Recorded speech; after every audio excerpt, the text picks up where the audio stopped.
Medina চার্টারে কথা ছিল সব ধর্মের মুসলিম মুশরিক ইহুদিরা মিলে মদিনাকে রক্ষা করবে, কিন্তু তৃতীয় হিজরিতে যখন উহুদের যুদ্ধ শুরু হলো সবার কথা ছিল যেই আক্রমণ করে আমরা মদিনাকে বাঁচাবো, কিন্তু কুরাইশরা যখন অ্যাটাক করলো ইহুদিরা আর আসে না। বিষ্ণু বললেন, ওহে ইহুদিরা, তোমরা না চুক্তি করলে আমার সাথে যে মদিনা বাঁচাতে সবাই ঝাঁপিয়ে পড়বো, আসো। একটা ইহুদিও বেরোয় না, একজন ছাড়া, তার নাম মুখাইরেক। বাহাদুরের মতো ঘোড়সাওয়ার হয়ে বেরিয়ে গেলেন এবং বললেন, গোটা ইহুদি সাম্রাজ্যের একজনও যদি না আসে আমি মুখাইরেককে কেউ ঘরে আটকে রাখতে পারবে না।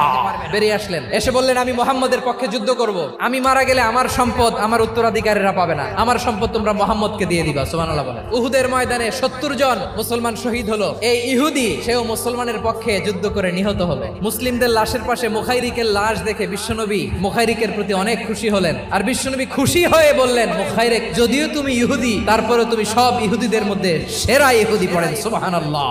আমার নবী ইহুদিকেও সম্মান দিতে কার্পণ্য করে নাই। আওয়াজ করে বলেন আল্লাহু আকবার।